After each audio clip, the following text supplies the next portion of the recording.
여러분 안녕하십니까? 뉴스 더 개벽입니다. 세계 곳곳에서 발생한 개벽 소식 전해드리겠습니다. 남극 로스해의 쿨먼 섬은 황제 펭귄들에게 있어 생명의 요람과도 같은 곳입니다. 하지만 세계 최대 번식지인 이곳에서 올해 태어난 새끼 펭귄의 70%가 흔적도 없이 사라지는 참혹한 일이 벌어졌습니다. 원인은 다름 아닌 바다와 번식지를 잇는 길을 가로막은 거대한 얼음 장벽이었습니다. 극지연구소 김정훈 생명과학연구본부 책임연구원팀은 충격적인 조사 결과를 내놓았습니다. 지난해 약 2만 1,000마리에 달했던 쿨먼섬의 황제 펭귄 새끼 수가 올해는 고작 6,700여 마리로 급격히 줄어든 사실이 확인된 것입니다. 연구진이 현장에서 확인한 바에 따르면 길이 14km, 면적은 축구장 5,000개를 합친 것과 맞먹는 초대형 빙산이 펭귄들의 이동 통로를 완전히 차단하고 있었습니다. 비극의 시작은 지난 3월로 거슬러 올라갑니다. 난센 빙붕에서 분리된 이 거대한 빙산은 바다를 떠돌다 펭귄들이 가장 취약한 시기인 7월 말 번식지 입구를 틀어막았습니다. 6월경 알을 낳고 수컷에게 양육을 맡긴 뒤 사냥을 떠났던 어미 펭귄들이 막 돌아오려던 시점, 예고 없이 나타난 빙산이 귀갓길을 막아선 것입니다. 현장 드론 영상에는 안타까운 상황이 그대로 포착되었습니다. 바다 쪽에서는 접근이 쉬워 보였지만 번식지로 향하는 길목은 깎아지른 듯한 가파른 절벽이 되어 있었습니다. 절벽 아래에는 번식지로 돌아가지 못한 수십에서 수백 마리의 어미 펭귄들이 발을 동동 구르며 서성인 흔적과 배설물들이 가득했습니다. 어미들이 막힌 길 앞에서 얼마나 오랜 시간 고민하고 절망했는지를 보여주는 대목입니다. 번식지 안쪽의 상황은 더욱 처참했을 것으로 보입니다. 알을 품느라 이미 2달 넘게 굶주린 수컷 펭귄들은 뱃속의 영양분으로 펭귄 밀크를 만들어 새끼를 먹이며 버텼습니다. 하지만 약속된 시간에 어미가 돌아오지 않고 저장해둔 영양분마저 바닥나자 아빠 펭귄들은 자신의 생존을 위해 눈앞의 새끼를 포기하는 극단적인 선택을 강요받았습니다. 살아남은 30%의 새끼들은 어미가 빙산에 막히지 않은 다른 험난한 경로를 개척해 먹이를 날라다 준 덕분에 기적적으로 생존한 것으로 보입니다. 내년 여름 얼음이 녹으며 길이 열린다면 다행이지만 정체가 장기화된다면 생태계에 미치는 영향은 걷잡을 수 없이 커질 것입니다.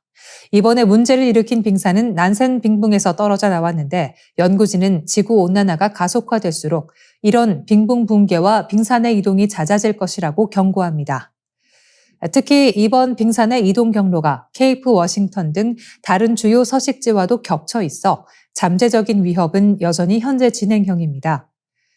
극지연구소 신형철 소장은 이번 사태를 기후변화가 남극 생태계에 가져온 예측 불가능한 재앙의 사례로 규정했습니다. 거대한 자연의 변화 앞에서 속수무책으로 쓰러져간 어린 생명들의 비극이 우리에게 던지는 기후 위기의 경고는 결코 가볍지 않습니다.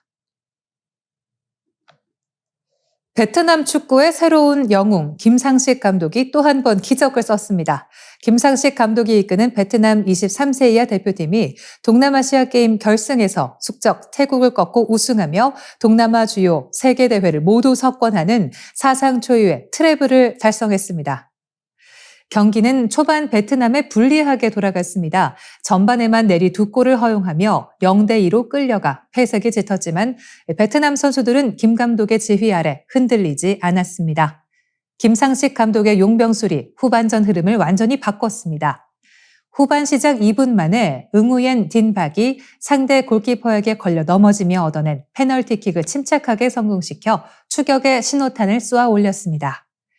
기세를 탄 베트남은 후반 15분 코너킥 혼전 상황에서 팜리득이 천근 같은 동점골을 터뜨려 승부를 원점으로 돌렸고 결국 연장 전반 5분 응우엔 탄난의 짜릿한 결승골로 대역전 드라마를 완성했습니다.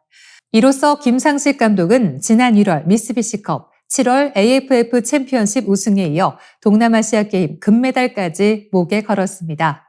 부임 1년 만에 메이저 대회 3관왕에 오른 것으로 이는 베트남 축구의 황금기를 열었던 박항서 전 감독조차 이루지 못한 위협입니다.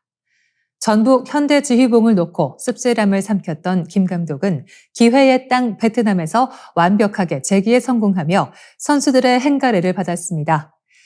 김 감독은 경기 후 2골 차로 뒤지고 있었지만 포기하지 않는 정신이 금메달을 안겨줬다며 끝까지 싸워준 선수들에게 공을 돌렸습니다. 동남아 무대를 평정한 김상식 호는 이제 2026년 1월 사우디아라비아, 요르단, 키르기스스탄과 한 조에 속한 U23 아시안컵 본선에 출격합니다. 대진 결과에 따라 이민성 감독이 이끄는 한국 대표팀과 4강 이후 맞대결을 펼칠 가능성도 있어 벌써부터 팬들의 관심이 집중되고 있습니다. 전 세계 산악인들의 꿈의 무대로 불리는 세계 최고봉 에베레스트가 심각한 환경오염에 직면하면서 네팔 정부가 강력한 대응에 나섰습니다. 네팔 당국은 에베레스트를 포함한 히말라야 주요 봉우리의 쓰레기 문제를 체계적으로 해결하기 위한 5개년 전략을 공식 발표했습니다. 이번 계획은 오는 2029년까지 단계적으로 시행될 예정이며 등반객 수 조절과 폐기물 관리 강화를 핵심 축으로 삼고 있습니다. 아직 세부 규정과 실행 방안을 공개되지 않았지만 당국은 과거보다 훨씬 엄격한 기준을 적용할 방침입니다. 환경 정화 캠페인 참여를 의무화하고 등반객이 산에서 가져온 쓰레기 양을 기록, 검증하는 방식 등이 포함될 가능성이 큽니다. 네팔 정부가 중장기 계획까지 내놓았다는 점은 히말라야 오염이 더 이상 방치할 수 없는 수준에 이르렀음을 보여줍니다. 실제로 에베레스트는 세계에서 가장 높은 쓰레기장이라는 불명예스러운 별칭까지 얻었습니다. 매년 수백 명의 등반객과 원정대가 몰리면서 텐트와 산소통, 로프, 식품 포장재, 위생용품 등 각종 쓰레기가 고산지대 곳곳에 쌓여 있습니다. 여러 차례 에베레스트를 오른 셰르파 민가 텐지는 등반 과정에서 버려진 텐트와 산소통, 식기류는 물론 위생 패드까지 목격했다며 일부 등반대가 회사 로고를 잘라낸 뒤 장비를 버리는 모습에 깊은 허탈감을 느꼈다고 토로한 바 있습니다. 이 문제의 심각성은 수치로도 드러납니다. 지난해 셰르파 앙바부는 에베레스트 정상 직전의 마지막 캠프인 사우스콜에만 40에서 50톤에 달하는 쓰레기가 남아있을 수 있다고 밝혔습니다. 환경단체들은 에베레스트 일대에 최소 50톤 이상의 쓰레기와 200구가 넘는 시신이 매몰돼 있을 것으로 추정하고 있습니다.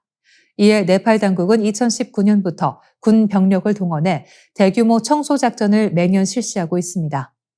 매년 600명 이상이 정상 등반을 시도하며 등반객 1인당 평균 8kg의 쓰레기를 남긴다는 점도 부담으로 작용하고 있습니다.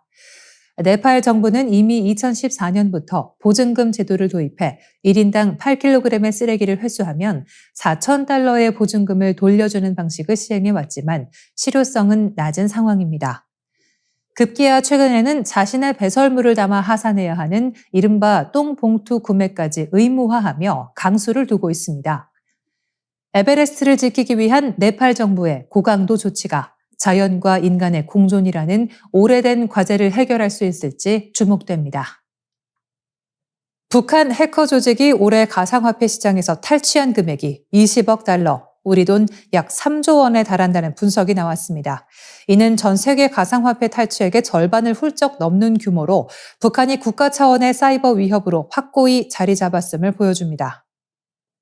미국 블록체인 분석 기업 체이널리시스가 공개한 최신 보고서에 따르면 올해 전 세계 가상화폐 탈취 규모는 총 34억 달러로 집계됐으며 이 가운데 북한 해커들의 소행이 약 59%를 차지했습니다.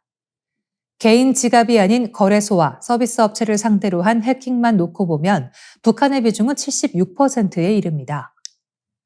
보고서는 북한의 탈취 규모가 지난해보다 51%나 증가했다고 평가했습니다. 특히 지난 2월 발생한 가상화폐 거래소 바이비트 해킹 사건이 결정적이었습니다. 북한 해킹 조직 라자루스는 이 공격으로 약 15억 달러 상당의 가상화폐를 탈취하며 가상화폐 역사상 최대 규모의 단일 해킹 사건을 기록했습니다. 이로 인해 올해 전체 해킹 건수는 줄었지만 건당 피해 규모는 오히려 커졌다는 분석이 나왔습니다. 보고서는 북한이 정보기술 인력을 가상화폐 서비스 기업에 직접 침투시키는 방식으로 시스템 접근 권한을 확보하고 있다고 지적했습니다.